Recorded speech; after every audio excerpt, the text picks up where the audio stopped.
The Pacific Northwest is one of the few regions in the world capable of generating a magnitude 9 earthquake. So it's important that we understand our local seismic hazard. I had a chance to sit down with Dr. Jackie Kaplan Auerbach, Western Associate Professor of Geophysics and an earthquake expert, to find out what it means to live safely in earthquake territory.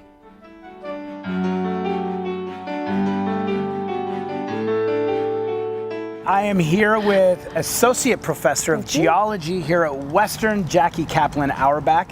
Thank you so much for being here. It's my absolute pleasure. Yeah, thanks for having me. Absolutely. Mother Nature's been good. I'm sitting here sweating in my blazer on the lawn of Old Main here on Western's campus. And you're an expert in Mother Nature, I understand. Parts of it. All right. Just parts of it. You know, I don't do biology, I don't know that aspect, but what I do is, working with the physical aspects of it, with the geology. So tell us a little bit about your expertise in geology.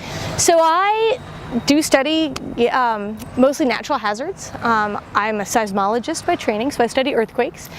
Most of the earthquakes I study, though, are earthquakes that take place in volcanic environments.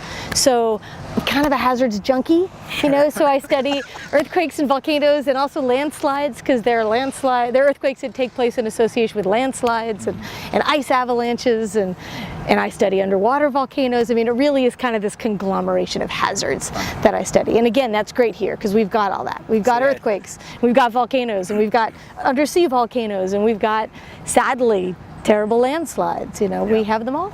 So the big one, I think ever since I was in maybe junior high, we've been talking about this big one. You've been warned about it. Yeah, absolutely. Yeah. So, but I'm still here. And it doesn't come, does it? No, and I'm still here. I keep rolling out of bed. Wondering, okay, is it going to happen? When is it going to happen? We talk about this big one, and actually, I think there was an article recently in the New Yorker. In the New Yorker, right? Yeah, that's right. Talked about the Pacific Northwest and the big one, and we do. I think a lot of people don't necessarily know that we've got such geologic activity here with all of the Cascade Mountains. We've got Baker. People look at Baker. Absolutely we're snowboarding on a volcano. Yeah, you're absolutely right. And that article awakened a lot of people to it, and awakened them into sort of a nightmare. I mean, people were really frightened by that article. And there are good and bad aspects of that. I think when people recognize that we live in a hazardous area, the goal is to actually to cause people to recognize that without scaring them into inactivity. Okay. You want to encourage people that we live in a hazardous area, but that these hazards can be mitigated, and that to tell them how they can take ownership of that mitigation, to talk about what governmental agencies and the scientific community are doing to encourage that. The sort of Puget Sound area or the Pacific Northwest has sort of several different hazards of seismic hazards. We're at a plate boundary where one tectonic plate called the Juan de Fuca plate dives under another, and that diving process is not smooth. That diving process is sticky, and it's hung up, it's rock, and it's dragging on itself. So it gets stuck and it gets stuck, and then it lurches, and that lurch is the earthquake. And that can happen in several environments. So we've got these deep ones, and we've got more shallow ones, and then we've got ones that take place in this kind of mushed together crumply plate on top, the North American plate. The big one that we are concerned with here, well, we're concerned about all of these for various reasons, but the sort of shallow one that has to do with that plate motion is the one that could potentially really create a monstrous earthquake, and by that I mean something over magnitude 9, the type of thing that we saw hit Japan in 2011. And that is also associated, it's shallower.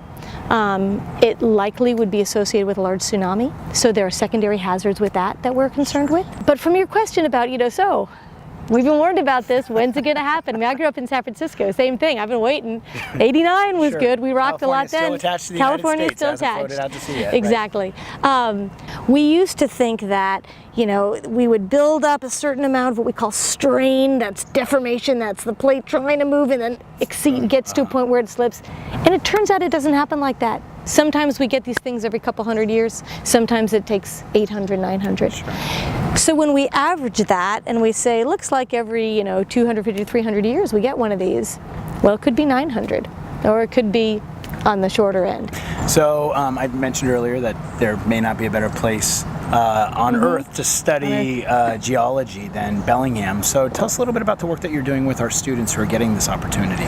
So I will actually credit the whole geology department in this, because I do think it's a great place to come.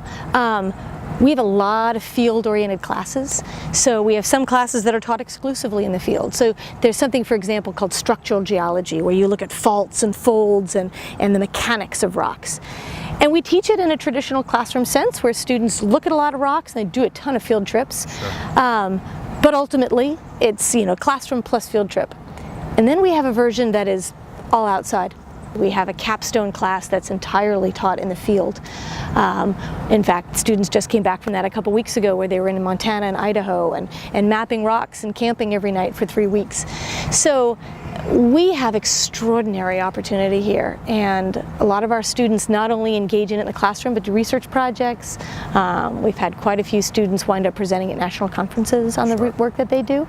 So it's a lovely place to go outside and say, oh, that's what I learned about in class. Yeah. Yeah. So that's true. Well, thank you so much for giving us your time. Oh, it's my absolute nice pleasure. To see you. It's certainly a pleasure. So, Yeah, it was nice to chat with another geologist. Like, I know, it's so fun.